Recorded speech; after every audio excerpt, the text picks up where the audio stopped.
Pemerintah Provinsi DKI Jakarta di bawah kepemimpinan Basuki Cahayapurnama terus berupaya mewujudkan keadilan sosial. Salah satunya dalam hal pelatihan kerja, jika sebelumnya hanya diperuntukkan bagi lulusan sekolah menengah atas atau SMA dan yang sederajat, kebijakan ini sudah tidak berlaku lagi.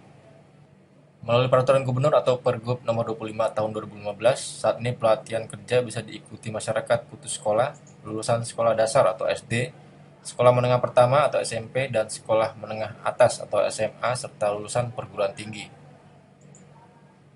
Pantauan berita Jakarta.com, kebijakan ini sudah diimplementasikan di Pusat Pelatihan Kerja Daerah Jakarta Selatan. Dari data yang ada, pada angkatan ketiga sudah berjalan pelatihan untuk 220 orang yang terdiri 1 orang lulusan perguruan tinggi atau S1, lulusan SMA dan yang sederajat sebanyak 160 orang, serta mereka yang putus sekolah sebanyak 59 orang.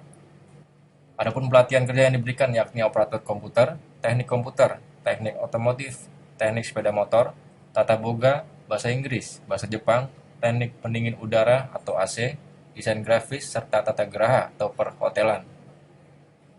Kepala Pusat Pelatihan Kerja Daerah Jakarta Selatan, Leti Lestari mengatakan, sebelumnya persyaratan mengikuti pelatihan kerja di PPKD minimal tamatan SMA.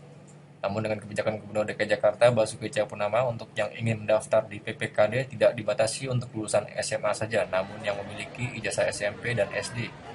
Bahkan mereka yang putus sekolah diperbolehkan mendaftar di PPKD.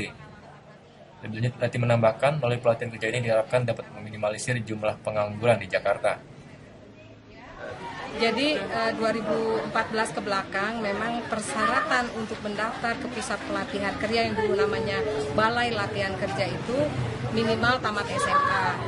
Tapi dengan kebijakan Bapak Gubernur Insinyur Basuki Cahayapurnama bahwa anak-anak yang mendaftar ke pusat pelatihan kerja daerah ini tidak dibatasi hanya sebatas tamatan SMA. Walaupun yang mendaftar ada juga Mas yang S1, ada banyak yang SMA, juga boleh yang putus sekolah, pakai ijazah SMP boleh. Bahkan ijazah SD pun kalau memang yang bersangkutan memang serius ingin mengikuti pelatihan, kita kan bisa lihat dari semangat anak-anak itu untuk mendaftar ke sini, itu boleh. Jadi memang tidak dibatasi untuk kejuruan mana, misalnya yang SMA kejuruannya ini tidak. Semua bebas memilih sesuai dengan ada mereka sudah menunjukkan misalnya keinginannya untuk bisa lebih menguasai di sepeda motor atau mereka di pendingin AC itu boleh. Jadi harapannya lebih banyak masyarakat berbondong-bondong yang putus sekolah yang belum bekerja datang ke pusat pelatihan kerja yang ada di 5 wilayah kota ini, kemudian mereka betul-betul menyerap ilmu dari para instruktur yang memang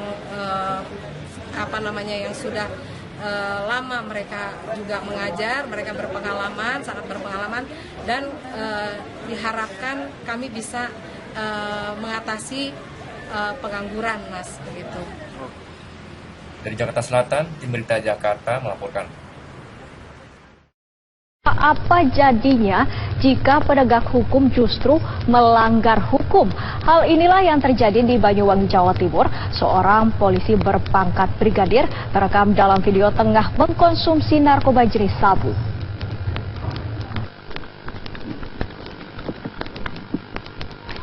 Sebuah video yang memperlihatkan seorang pria asyik mengkonsumsi narkoba jenis sabu beredar di media sosial. Video yang diunggah oleh akun Facebook bernama Ages Dian pada 29 Oktober 2015 ini menggegerkan warga Banyuwangi. Sebab pria yang tengah mengkonsumsi sabu itu diduga adalah seorang anggota polisi. Dalam video berdurasi 4 menit ini, tampak pula seorang pria memegang ponsel di samping oknum polisi berinisial R. Rekaman video ini diduga diambil di sebuah kamar kos. Kasubag Humas Polres Banyuwangi AKP Subandi membenarkan 2 pria dalam video itu adalah anggota Polres Banyuwangi. Mereka adalah Brigadir R dan Brigadir H. Jadi memang benar setelah ada unggah foto di Facebook, kami Polres melakukan penyelidikan. Ternyata anggota kami, dan video itu diunggah tahun 2011. Yang unggah dibuat tahun 2011 dan dibuat oleh istrinya, dan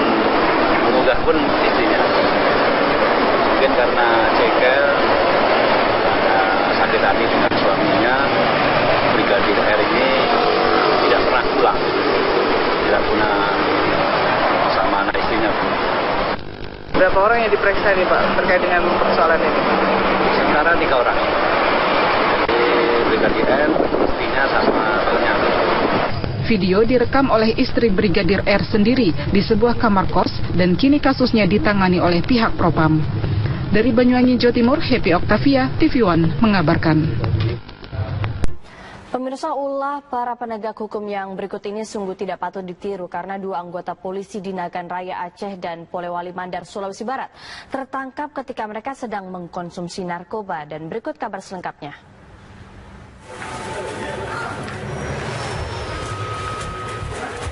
Brigadir HD tertangkap ketika berpesta sabu bersama saudaranya KL dalam pos polisi lalu lintas Desa Padang Rubek, Kuala Pesisir, Nagan Raya, Provinsi Aceh.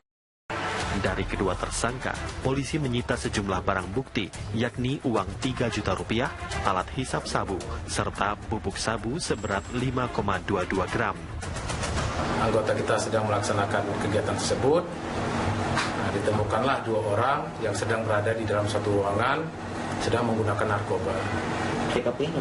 TKP-nya di Desa Padang Awi, Padang Rubik, Kecamatan Nagan Raya, Kuala Pesisir. Ini pelakunya ada oknum polisi?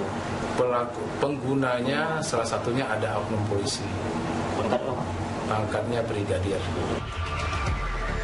Kedua tersangka menjalani proses penyidikan di Mapolres Nagan Raya.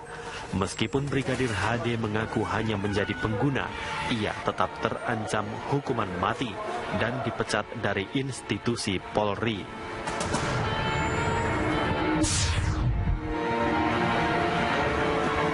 Sementara itu di Polewali Mandar, Sulawesi Barat, seorang polisi berpangkat Aibtu ditangkap bersama 2 rekannya ketika berpesta narkoba di sebuah rumah jaga peternakan. Dari tangan tersangka Aibtu IH, AM, dan AN, polisi mengamankan 1 paket sabu, alat hisap, serta sejumlah plastik kecil kemasan sabu yang kosong. Penangkapan ketiganya sempat mendapat penolakan dari istri salah satu pelaku. Apakah baru mau memakai atau tidak, yang jelas mau memakai, namun karena dia tangguh ini tersangka ini langsung dia membuang itu barang bukti berupa sabu-sabu. Terus keterlibatan salah satu oknum anggota juga gimana tuh? Yang jelas di tempat kejadian ada juga salah satu anggota yang berinisial I, itu juga ada di tempat kejadian. Usai menjalani pemeriksaan awal, ketiga tersangka digelandang ke unit Dokes Polres Polewali Mandar untuk menjalani tes urina. Dari Nagan Raya, Provinsi Aceh dan Polewali Mandar, Sulawesi Barat, tim TV One mengabarkan.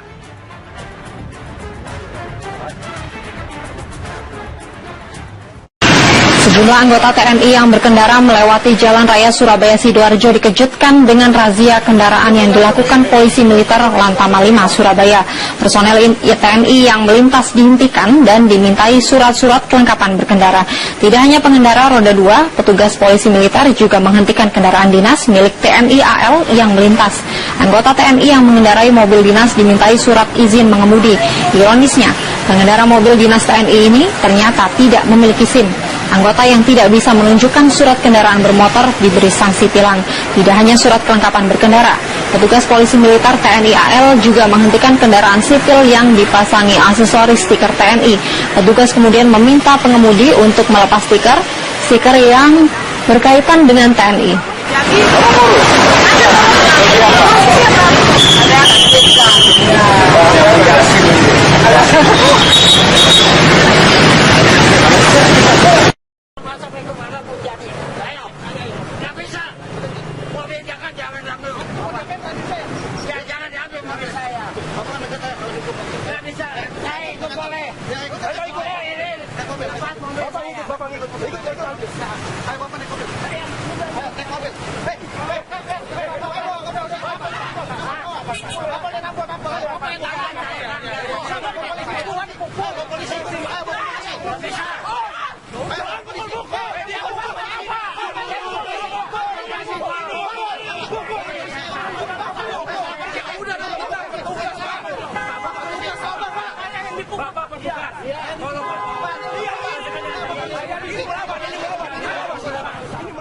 Kakek bernama Setiawan ini menolak petugas membawa mobil bak terbuka miliknya yang ia parkir di depan tokonya sendiri di Jalan Letjen Suprapto, kawasan Galur, Jakarta Pusat.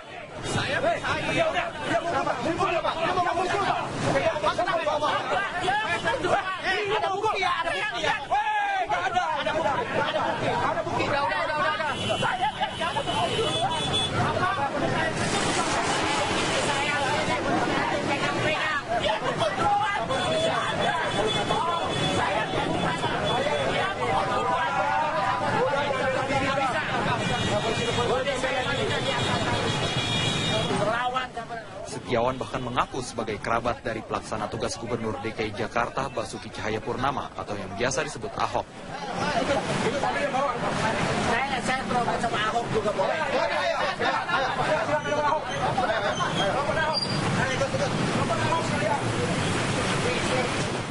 Setiawan terus melakukan perlawanan. Petugas sampai kewalahan dan serba salah dibuatnya.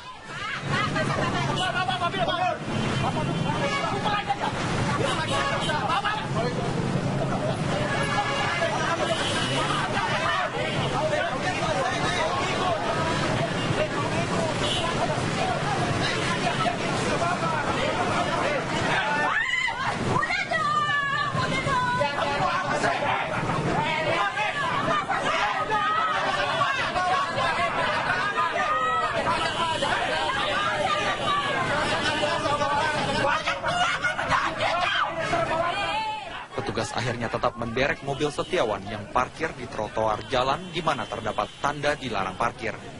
Dari Jakarta, Asben Benef, TV One mengabarkan.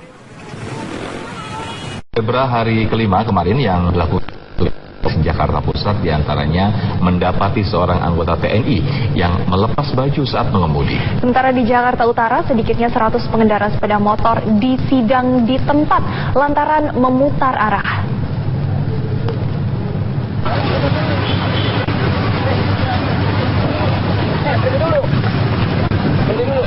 Memasuki hari kelima operasi Zebra kemarin, petugas Polantas Polres Jakarta Pusat mendapati seorang oknum TNI berpangkat mayor yang melepas baju saat mengemudi.